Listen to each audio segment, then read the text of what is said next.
ክቡር አፈ ጉባኤ ፊልድ ማርሻል ብርሃኑ፣ ክቡርት ከንቲባ፣ ክቡርት ሚኒስትር፣ ክቡራን እንግዶች፣ እንዲህ ያለውን ታላቅ ስራ ጀምረን ለመጨረስ ለህዝባችን ስራ ለማስጀመር ስለበቃን ስላበቃችሁ እንኳን ደስ ያላችሁ ማለት እወዳለሁ።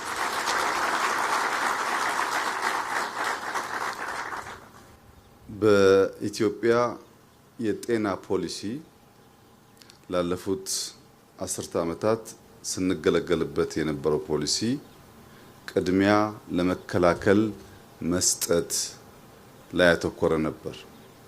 ያንን ፖሊሲ ለማሻሻል ያስገደዱን ምክንያቶች አንደኛ ቅድሚያ ትኩረት ለሰጠው ጉዳይ በቂ ስራ አልተሰራም የሚል ሲሆን፣ ሁለተኛ ደግሞ ሰው መከላከል ብቻ ሳይሆን ከዛ አልፎ በአደጋም በተለያየ ምክንያት ቢታመም ማከም መቻል አለብንና መከላከል እንደተጠበቀ ሆኖ ታመው ከመጡም ማከም የሚለው ሐሳብ መታከል አለበት የሚል ውይይት፣ ክርክር፣ ንግግር ተደርጎ ፖሊሲው ተሻሽሏል። መከላከልን በሚመለከት ጤና ሁላችሁም እንደምታውቁት በጣም ውድ፣ በጣም አስፈላጊ ነገር ነው። ካላመመን አይገባንም። ሲያመን ወይ ሲታመምብን ብቻ የምናውቀው በጣም ወሳኝ ነገር ነው። ልክ እንደ ሰላም ልጆች ሲታመሙብን፣ ወላጆች ሲታመሙብን የት መውሰድ እንዳለብን ጭምር ነው ግራ የምንጋባው። አንዳንዴ ሰው ጭንቅላቱን ታሞ የልብ ሆስፒታል እንወስደዋለን፣ ሆዱን ታሞ የጭንቅላት እንወስደዋለን። ያም ባለማወቅ ብቻ ህይወታቸው የሚያልፉ ዜጎች ብዙ ናቸው። የት መውሰድ እንዳለብን ካለመገንዘብ ብቻ።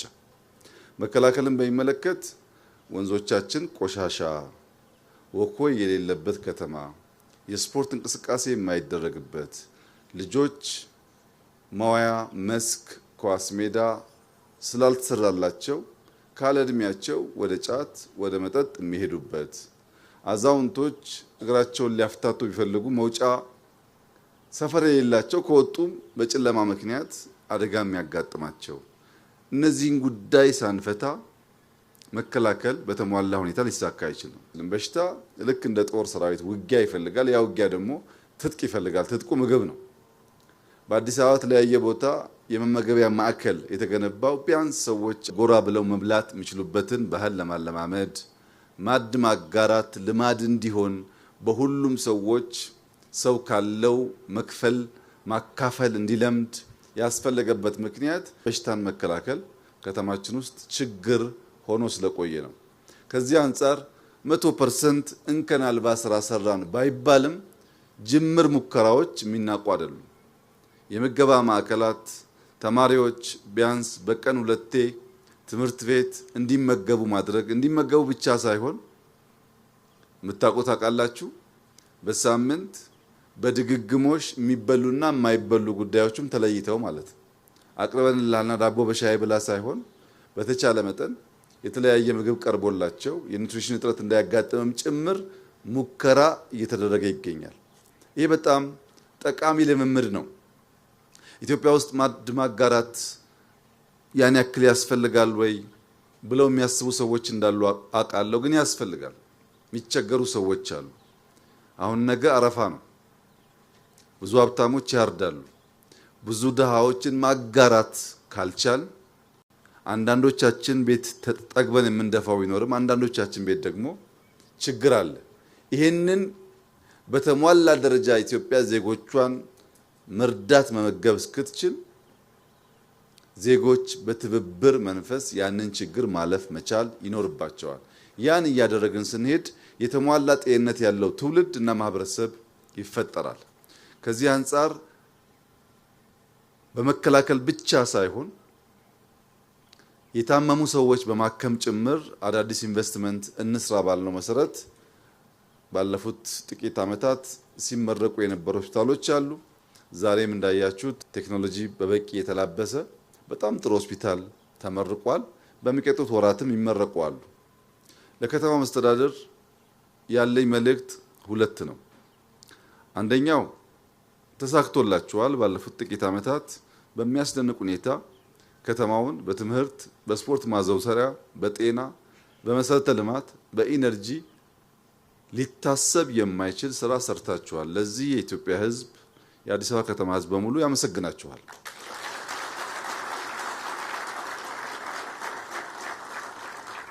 በሌላ መንገድ ግን የሶሻል ሴክተር ጤና፣ ትምህርት የመሳሰለው ሴክተር በመንግስት ኢንተርቬንሽን ብቻ የሚፈታ ጉዳይ አይደለም። መንግስታት ሙከራ ማድረግ አለባቸው። ክፍተት እያዩ መሙላት ይጠበቅባቸዋል። ግን ፕራይቬት ሴክተሩን መደገፍ በጣም ያስፈልጋል።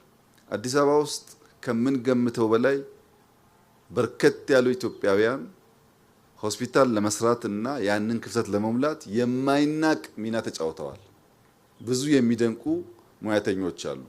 ነገር ግን ብዙዎቹ ጋር ስንሄድ በቦታ እጥረት ምክንያት በቂ ድጋፍ ካለማግኘት ሊሰሩ ሊዘረጉ እየፈለጉ የታሰሩ ሰዎች አሉ። እነሱን ማገዝ ደግሞ ልክ ከተማው አስደማሚ ስራ ሰርቶ እዚህ እንዳስደነቀን የፕራይቬት ሆስፒታል እየሄዳችሁ እያያችሁ ሚጎላቸውን እየደገፋችሁ ማስፋፊያ ካስፈለገ እየሰጣችሁ ልክ እንደዚህ ያለውን ምርጥ ነገር በመንግስት ብቻ ሳይሆን በግልም እንድናይ የማድረግ ግዴታም ኃላፊነትም አለባችሁ። ለምን ለአዲስ አበባ ካልተጋነነ የዚህ አይነት 50 ካልተሰራ አይበቃም። በጣም ትልቅ ፖፑሌሽን ነው። እኛ ደግሞ ፈርዶብን አንድ ለእናቱ ለምደናል። አንድ ነገር እንሰራና እሱን እያወደስን መኖር እንጂ መደጋገም አናውቅም። በዚህ ምክንያት ከተማው በራሱ ገቢ ይሄን የመሰለ ስራ ሰርቶ ፈርቀዳሽ ስራ ሰርቶ ላፍቶ አካባቢ ያሉ ሰዎች የዚህ ድል ተቋዳሽ እንዲሆኑ ማድረግ መቻሉ ትልቅ ድል ሆኖ በተለያየ ስፍራ ደግሞ እንዲበራከት የፕራይቬት ሴክተሩን መደገፍ ማገዝ ያስፈልጋል። ስንደግፍ ከነግዴታው ነው። ሰተን አምጣ፣ ውለድ፣ ዴሊቨር አድርግ ብለን እያገዝን ከሄድን የጤና ሴክተር ኢትዮጵያ በጣም በርካታ ሐኪሞች ታፈራለች፣ ኢንፍራስትራክቸር ትገነባለች። ዜጎችን አክማ ማዳን በዛው ልክ ማደግ እንዲችል ማድረግ ይኖርብናል። ለጤና ተቋማት ሙያተኞች፣ ለጤና ቢሮ ያለኝ መልእክት ደግሞ ዛሬ ድግስ ነው። ከዚህ ቀደም ድንጋይ ማስቀመጥ ስተት ነው፣ አናስቀምጥ ብለን እንጨርስ ማለታችን ትክክል ነው። አሁን ደግሞ መቅረት ያለበት አንድ ባህል አለ። ምርቃት ሲኖር ያምራል። እንደምታዩት የዛሬ ወር ስንመጣ መልሰን ይሄንን ካላየን ዋጋ የለው። ይሄ ሆስፒታል የተመረቀው ለኛ አይደለም። ይሄ ሆስፒታል የተመረቀው ለዜጎች ነው። ማጽዳት፣ አካባቢውን ማሳመር የሁል ጊዜ ልማድ መሆን አለበት እንጂ ምርቃት ላይ ብቻ ከሆነ ዋጋ የለውም። ይሄ ደግሞ የጤና ቢሮ ስራ ይሆናል። እርግጠኛ ነኝ ከንቲባዋ፣ ምክትል ከንቲቦች እኛም ብቅ ብለን ማየታችን አይቀርም። ዛሬ ያየነውን ነገር የዛሬ ወር 2 ወር ካላየን ያው ባወደሰ አፋችን ደግሞ ወቀሳም ይከተላል ማለት ነው። ባህል መሆን አለበት። መርዳትም ከተጀመረ ባህል መሆን አለበት። መስራትም ባህል መሆን አለበት። አንድ ጊዜ ያሳይተን ልም ከሆነ እንደ ኢትዮጵያ ያለ ሀገር መቀየር ያስቸግራልና ንጹህ መሆን አለበት። ሰዎች ሲመጡ የለመድ ነው አይቻልም፣ አትገባም፣ ክልክል ነው፣ ሐኪም የለም፣ ስብሰባ ነው፣ በሽታ ላይ በሽታ ጨምረን ከምንሸኛቸው ቢያንስ እረፍ፣ እስከዛ ዳቦና ሻይ የበላህ ቆይ፣ አይዞ ከተባለ ሰው ይጽናናልና ያንን ባህል ማለማመድ፣ ማስለመድ፣ መለማመድ ያስፈልጋል። በቅርቡ የጤና ሙያተኞች ስልጠና በኢትዮጵያ የሚሰጠውን ስናይ ኢትዮጵያ ውስጥ ከ400 በላይ ከተለያዩ አፍሪካ ሀገራት ስፔሻላይዝ የሚያደርጉ ሬዚደንቶች ኢትዮጵያ ውስጥ አሉ።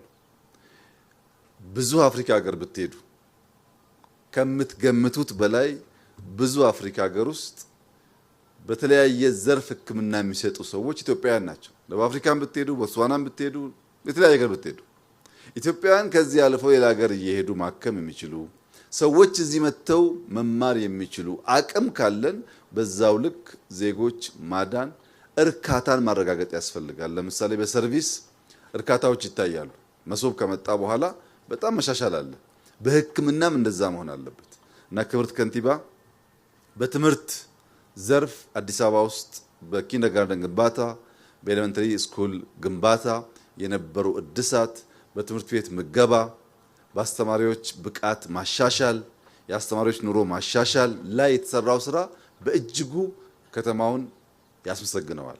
ልክ እንደዛ የሚቀጥሉት ዓመታት ግን በጤና ሴክተር ሰርቪስ ላይ ሳንቸገር መተን ታክመን ቪአይፒ ተብሎ ሳይሆን ማንኛውም ዜጋ ታክሞ የሚሄድበትን መንገድ ለመፍጠር የእናንተ ቀጥተኛ አመራር ስለሚያስፈልግ ደሞም እንደምትችሉ ስላሳያችሁን በጤናው ሴክተር የሚጨበጥ ለውጥ ከተማችን ውስጥ መጥቶ ክልሎች ከዚህ ከተማ ትምህርት ወስደው መሰል ስራ እንዲሰሩ አበክራችሁ እንዲሰሩ አደራ ማለት እፈልጋለሁ።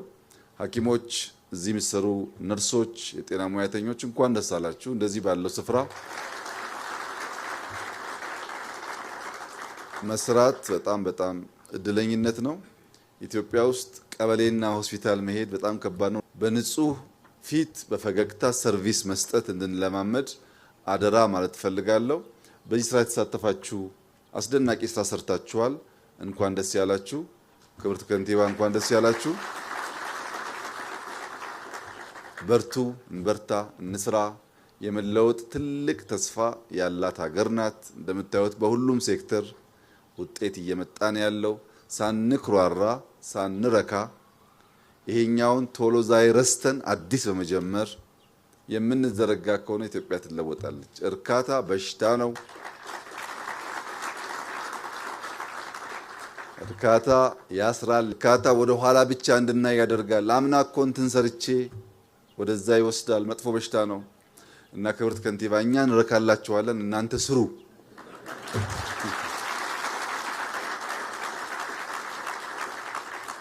እንዳትቆሙ አደራ ለማለት ነው። ስለነበረን ጊዜ እጅግ አድርጌ ያመሰግናለሁ። እንኳን ደስ ያላችሁ፣ እንኳን ደስ ያለን። መልካም በዓል።